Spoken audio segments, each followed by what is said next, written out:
Hello and welcome to DiceTillDawn and my special video of Star Wars The Imperial Assault. And my friend is here, Valtteri. Hi. And he's our Imperial scum villain. And You mean your honorable leader? Yeah, right. Okay. Okay, I guess the rebels are the best. Okay, so today we are talking about Imperial Assault and do a sort of a review and go through the basic mechanics, I guess, and some stuff.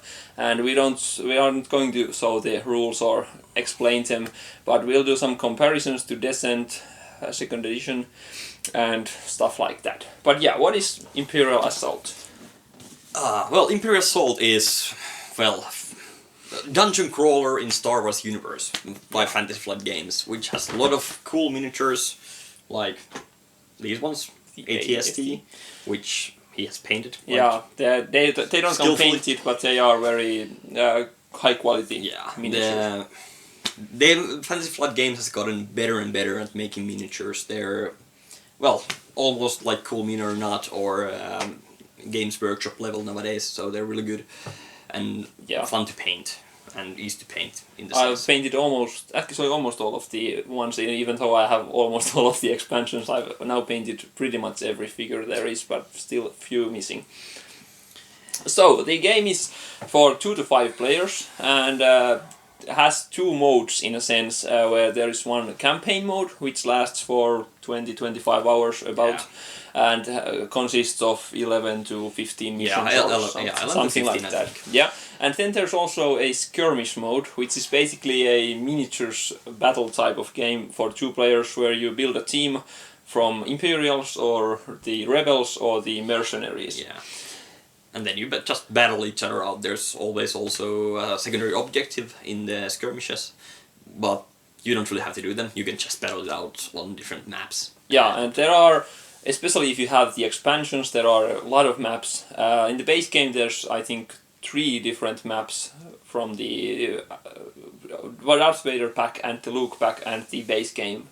And each of the maps have 2 different objectives, but that's skirmish game. And the campaign, 1 player is playing the Imperial, only 1 player, and then there could be up to 4 heroes, 2 to 4, and the game balances those mechanics in a number of activations. Yeah, it does it slightly better than well, we mentioned is kind of like a successor to Descent 2nd edition, which does slightly poorly on the balance on different number of players. This one tries to do it better with number of activations, so the rebels always get 4 activations no matter how many heroes they have, but it does have some issues with how many spaces the rebels can move. Yeah, so it's still the best with 5 players, with 1 playing Imperial and 4 players, which each has 1 hero. And that's the way we've been playing. And just to mention here, we've played through the main campaign of the base game, and we have the final left of the Hoth campaign. We are playing it today,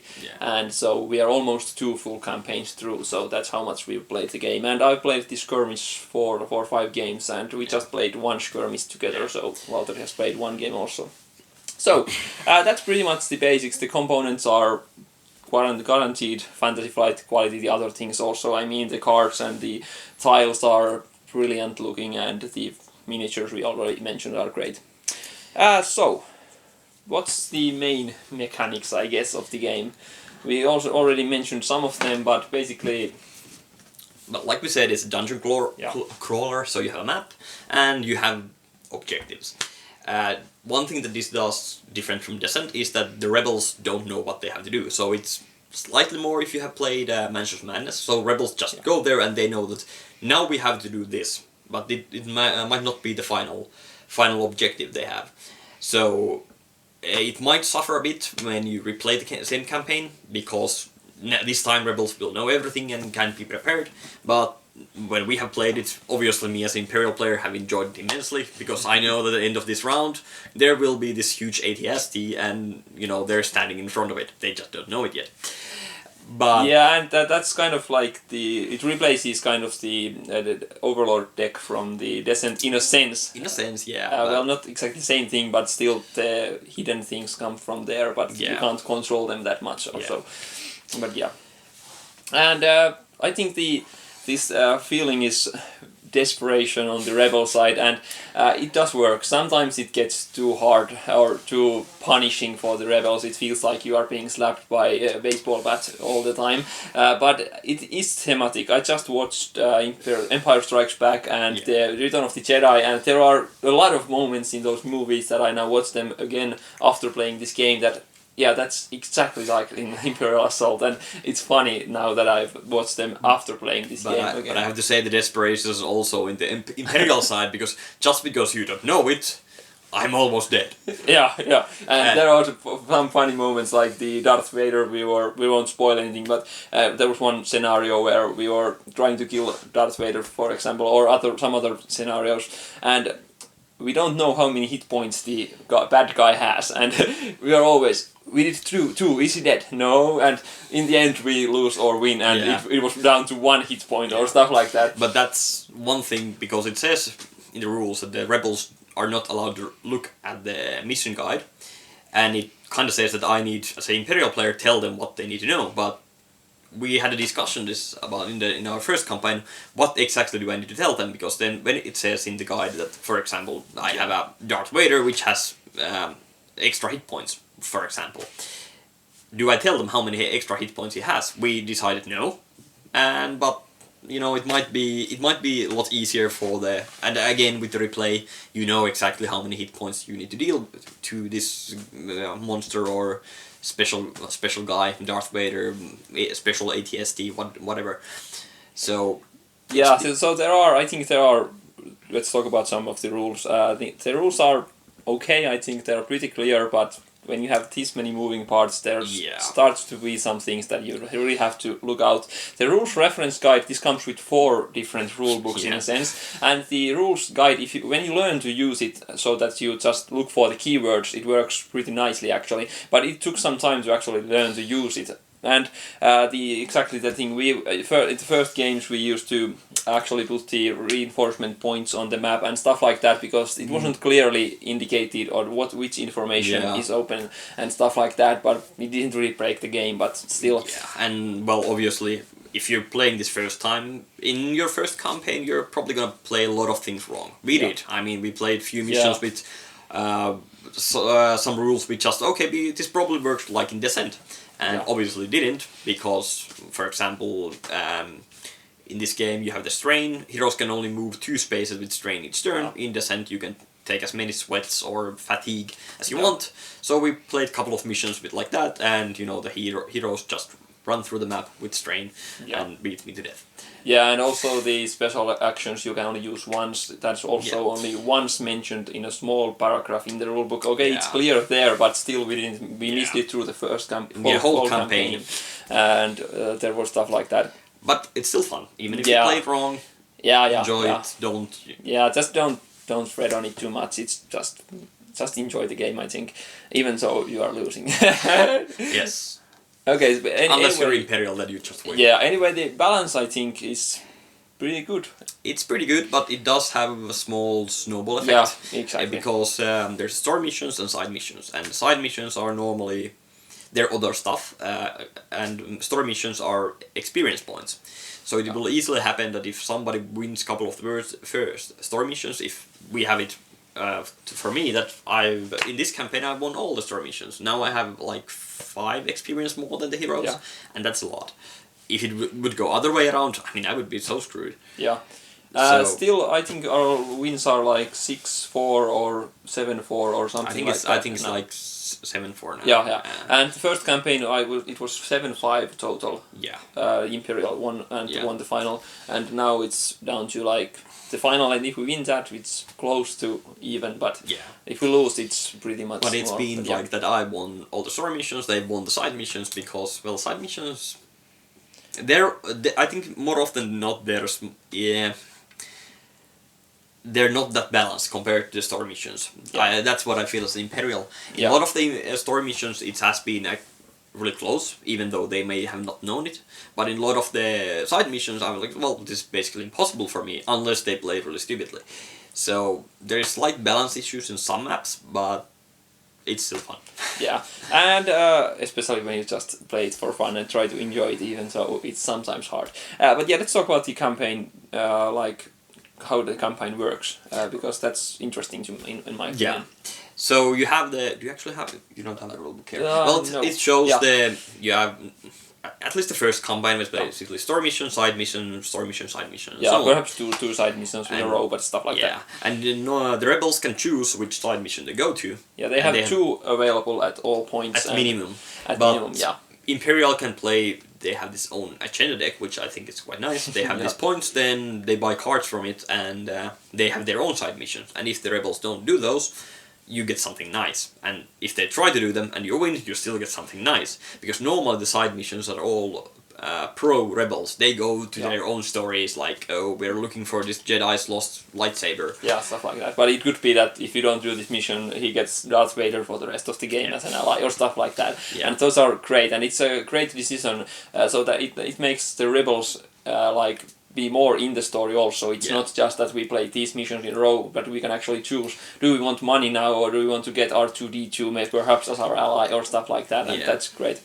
Again, with the campaign, well, this is kind of the mechanics, because in this thing, if you play Descent, you have, the Overlord there gets reinforcements at every round. In this, you don't get reinforcement, you get threat. And with threat, you buy more creatures, or in this case, soldiers, for you to fight for you. And when the campaign goes on, you get more and more threat per round, which is a good way to balance it, because in the, couple of first missions, you don't really get anything. You get basically enough threat to buy a normal stormtrooper back, and you can be sure they kill more than one stormtrooper each round. But in the final missions, you get like 6 threat, I think, six, which is like whole squad of stormtroopers. Yeah, and usually there are also triggers in the missions that you now get 5 extra when we do something and stuff like that. So it's not only that. So we can't really count on it as rebels that he's not going to get more than 2 or something like that. Always, it can change. Yeah, and I think that's a really good mechanic, because in Descent, when I play Overlord, it's normally, I can either have this one measly goblin or I can have this dragon, and guess which one I'm going to choose. Yeah. And so this way, the better you better soldiers, they cost more. So if you want those, you save up, and maybe in 3 rounds you get ATST and start killing the heroes, or you get squad of stormtroopers every round. And there's the reinforce also. So if you have, for example, a stormtrooper group is worth 3 figures. Yeah. So if we have killed 2 of them, but 1 is still left, he can actually just pay 2 to bring more of the same group back. Yeah. So up to the 3, and that's in a way the same group doesn't even leave the board. And it's especially good if you have attachments to that group. So give them abilities. Now you just pay 2 to bring these better guys back. And stuff like that. So that's cool. It's definitely a good mechanic. Yeah. But again, with campaign, it comes, if we go back to the original point of the campaign structure, it's well done in the sense that it balances out that the heroes get better weapons and you get more soldiers. And Yeah, okay, so what about campaign? Is there something else to say? No, I think not really. I think it's really well done, and it does. One point I actually have to make. In the basic campaign, a lot of the missions are just, for me as an Imperial, was slightly boring, because most missions for me were kill all the enemies, all the heroes, or play for like 7 rounds, and then you win. So there was like one mission that I actually had to do something. I had to, I don't know, tie up some Ewoks or something. Yeah. And for me that was really the most fun mission, or more intense mission, because I actually had to do something other than just try to delay the heroes. Yeah, and the same is true for Rebels in a sense. The base game campaign is good, I think. It's not bad by any means, but it was kind of the same for us also in a different way, that we also always felt that we were always in a rush, and we always have to move, and the only important thing was basically to just go to the next objective, which is basically Star Wars actually. Again, after watching the movies, they always do that, but still it almost felt like it was like you have these cool weapons and abilities, and that stormtrooper is laughing at your face. You have to blow that face off, but that's a trap. I guess. Yeah, and Yeah, I'm but- happily just reinforcing one stormtrooper Yeah. behind them. So that was part was our like inability to move, but still I think there was a bit too much of the pressure to move at all the missions. Yeah, So the return to Hot, I think, has been better. it's been better. And we also had like cool defensive battle mission where we were actually the defender and he was the offender and stuff like that. Yeah, So there are some different variations, and of course the side missions, there are a lot of them, especially once I have almost all of the ally and villain packs. There's a lot of side missions. Still, we haven't even tried many of them and stuff like that. So there's a lot of replayability. Okay, I think there would be a bit more on the mechanics if we want to compare to Descent. Yeah. Just quick comparisons would be line of sight has been redone and it's better. Nowadays when I play Descent I just use the line of sight from Imperial Assault, and if you play Descent you should do that as well. It's more clean, and you actually have situations where you can shoot somebody but they can't shoot you back because you are hiding behind the corner. Basic Han Solo cover type of thing. And we already mentioned briefly the Overlord cards, which no longer there's no Imperial cards. You have your own. You get some, more gear for your troopers. I miss the Overlord cards. I like them a lot, but so that's one thing I think Descent still does better for me. Yeah. And well, team-wise, it's not a mechanic, but well, I prefer fantasy over sci-fi, even Star Wars. Yeah. Okay. So basically, theme is I think both teams work greatly in both games. Work. So it actually works a lot better than if you prefer fantasy, then I think Descent 2 is fine. Especially use the line of sight from here, and it's a great game. And if you like Star Wars, the theme works greatly here. So in both cases, I have to say that was something I was really pleased with, because I kind of came to this game like, okay, how have they applied the theme? I mean, I like Star Wars, but I'm not like a huge fan in the sense that I don't go to conventions and dress up as Leia or whatever. But I think I really want to see you in a slave Leia outfit. Yeah, I'm sure you do. But the point is that this actually does feel like a Star Wars rather than just a sci-fi with Darth Vader and Jedis. Yeah. So it does do the theme justice in a sense. Indeed. And then we'll talk about the Skirmish quickly. Not much because we haven't played it enough to give you a full review, but we played one game before this just to show the game, I guess. And I've played four missions, I think, by myself. Well, not by myself, but with a few different friends. And yeah, so the Skirmish is you both create a group of 40 points, and you have the point cost for stormtrooper group is 6, for example, and stuff like that. So that gives you a point of how many things you can get. And Darth Vader is 18 points, so that's some idea of how many things you can bring in. And you make the group, and it can be from the 3 different factions, Imperials, the Rebels, and the mercenaries come. And there are, of course, when you have the expansions, there's a lot of things like I had in our last game. I had Boba Fett and some Trandoshan Hunters and the Nexu and some Tusken Raiders, and I was faced against Leia and a lot of the heroes from the base game and the expansion. And just some Rebel troopers, and some Echo-based troopers also. Those are the best. So basically you just then pick a scenario, and it has a map. There are I have at least 20 skirmish maps now. And there's for each map there's 2 different objectives, and we had 1 objective, and you can do either. You can do both. You can kill the troops, or you can just do the objectives, and the goal is to get 40 points from whichever thing you do. So for example, when you kill the last guy in a stormtrooper group, you get the card and it's worth 6 points and stuff like that. So the first 1 to 40 points wins the game, and they are pretty... What did you think about it? I think it was really fun. I mean, it was quick to set up. I mean, okay, you had to build a map, but other than that, it was quite quick to set up and play and, clean up. Compared to, full-on campaign is long, but even if you just go with single mission from the book, which you could do, but probably won't, it would require a lot more setup time because, well, there's the heroes and their equipment and skills. Here you just go in and it's quick fun. And it's very customizable. So you first of all you build the team. You can pick whatever you want, and then you can you also build a command deck of 15 cards, and you can pick what you want to the deck, but it has some limitations, so it feels like almost like a Magic deck building in a sense, but in a light sense. But or if you ever played the X-Wing X-Wing, it's exactly the same. You have points and you build stuff. A squadron or your team defied. But yeah, it's usually under an hour for the game, and with setup I think it usually in the hour mark, sometimes even faster.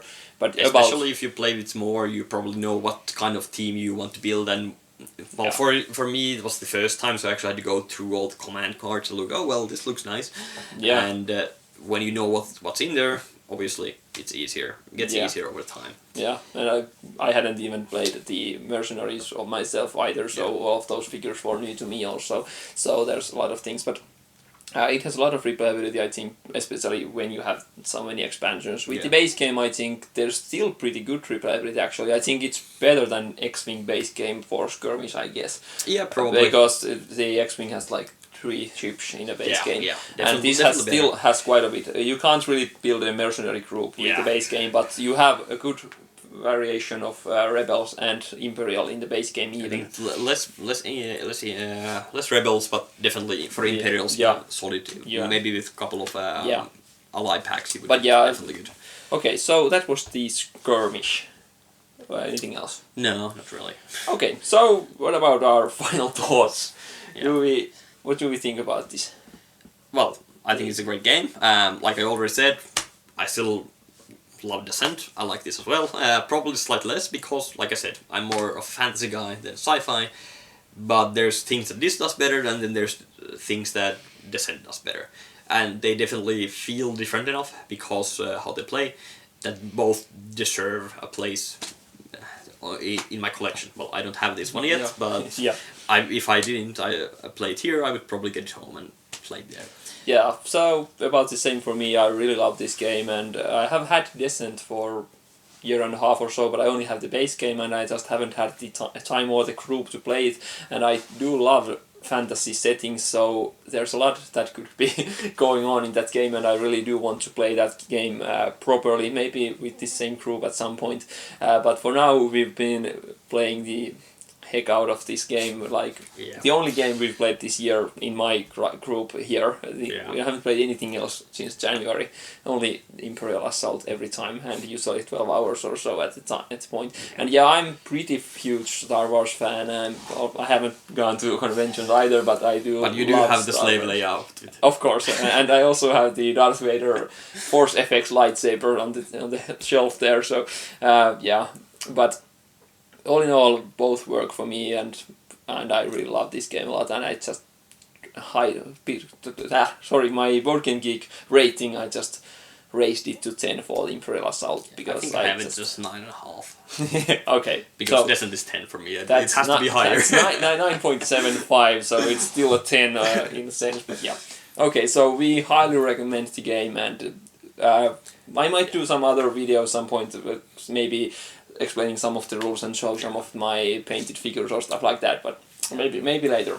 Yeah. But give me feedback, and did you have some final thoughts or some other closing comments? No, I don't think so. Okay, so hope you liked it, and maybe we'll do more of these together at some point when we can fix the time, and it's great fun to actually talk to someone else than just. But it will be slightly rambly, which but it was just out of our seat of our pants. We just went with it, but hope you liked it, and see you next time. Bye. Bye.